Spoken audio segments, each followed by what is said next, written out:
विक्रम बेताल की 14वीं कहानी, चोर हंसने से पहले क्यों रोया।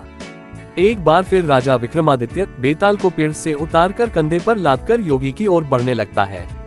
इस दौरान बेताल फिर से राजा को एक नई कहानी सुनाता है और शर्त वही होती है, अगर राजा ने मुंह खोला तो वो उड़ जाएगा और जवाब पता होते हुए भी नहीं दिया तो राजा की गर्दन को धड़ से अलग कर देगा।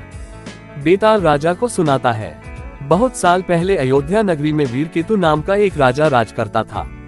उसी राज्य में एक साहूकार भी रहता था।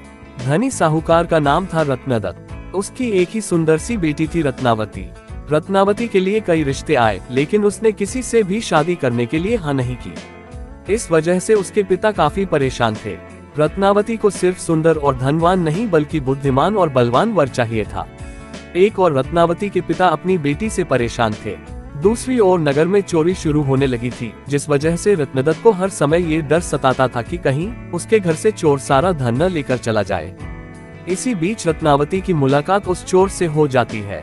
रत्नावती को लोगों के घरों से फल तोड़कर खाने में बड़ा आनंद आता था। वह चोर रत्नावती को आम चुराना सिखाता है। वह लड़की उससे बहुत प्रभावित होती है और रोज उससे मिलने लगती है। वक्त के साथ साथ उसे चोर से प्यार हो जाता है। इधर चोर रोज रत्नावती से मिलने के बाद चोरी करने के लिए निकल जाता था। उधर अयोध्या में बढ़ती चोरी से परेशान राजा ने सारे मंत्रियों और पहरेदारों को डांट लगाते हुए कहा, नगर में रोज चोरियां हो रही हैं, लेकिन न तो कोई पहरेदार उसे पकड़ पा रहा है और न ही कोई मंत्री उसे पकड़ने की योजना बना पा रहा है।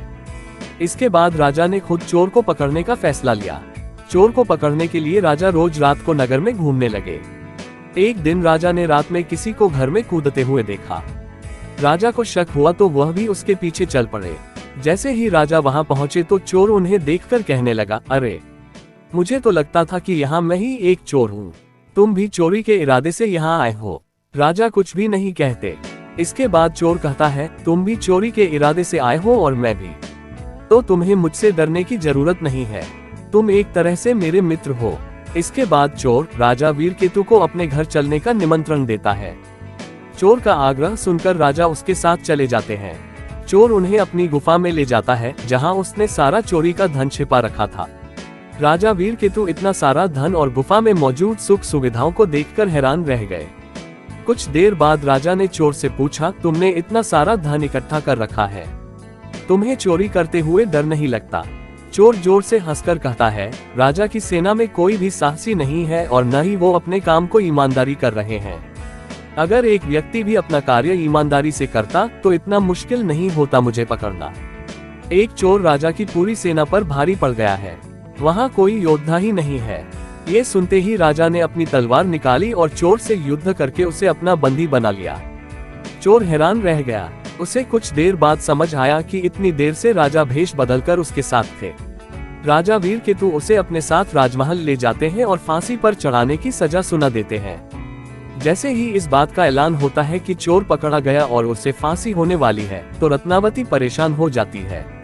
उसे पता चल गया था कि राज्य में जो चोरी कर रहा था वही उसे आम चुराना सिखाता था। परेशान होकर रत्नावती अपने पिता रत्नदत्त से कहती है, पिताजी, जिस व्यक्ति को मैं मन ही मन अपना पति मान चुकी हूँ, उसे राजा ने पकड़ लिया है और वो उसे फांसी पर लटकाने वाले हैं। आप कुछ कीजिए। रत्नदत्त को अपनी बेटी की बात समझ ही नहीं आती है। तब वह अपने पिता को चोर और अपनी मुलाकात के बारे में विस्तार से बताती है और कहती है कि वो उसके बिना नहीं रह सकती है। रत्नदत्त अपनी बेटी को समझाने की कोशिश करता है। जब बेटी नहीं मानती है तो वह मजबूर होकर राजा के पास चला जाता है। वह राजा को बताता है कि उसकी बेटी रत्नावती चोर से बहुत प्यार करती है। अगर उसे फांसी हो गई तो वह भी अपने प्राण त्याग देगी। वह व्यापारी अपनी बेटी के खातिर राजा को सोने के सिक्के और चोर द्वारा चुराया गया सारा धन देने का प्रस्ताव रखता है, लेकिन राजा उसकी एक नहीं सुनते। कुछ देर बाद ही राजमहल में रत्नावती पहुंच जाती है। वह भी राजा से आग्रह करती है, लेकिन राजा किसी की नहीं सुनते और जल्लाद से चोर को जल्दी फांसी देने को कह देते हैं। जैसे ही चोर को फांसी होने वाली होती है, वह पहले रोता है और फिर जोर से हंसने लगता है। उस चोर को फांसी होते ही लड़की भी अपने प्राण त्यागने की कोशिश करती है। उसी वक्त आकाशवाणी होती है। भगवान रत्नावती से कहते हैं, हे पुत्री, तुम्हारा प्रेम बहुत पवित्र है। तुम्हारे इस प्यार को देखकर हम बहुत खुश हुए हैं। तुम मांगो जो भी तुम्हें मांगना है। ये सुनकर रत्नावती कहती है, मेरे पिता का कोई बेटा नहीं, आप उन्हें आशीर्वाद दे कि उनके 100 पुत्र हो जाएं। एक बार फिर आकाशवाणी होती है, ऐसा ही होगा, लेकिन तुम कुछ और भी वरदान मांग सकती हो। फिर रत्नावती कहती है, मैं उस चोर से बेहद प्यार करती हूँ, अगर हो सके तो आप उन्हें जीवित कर दीजिए। रत्नावती के वरदान मांगते ही चोर फिर से जीवित हो जाता है। इधर ये सब देखकर राजा बहुत हैरान हो जाते हैं।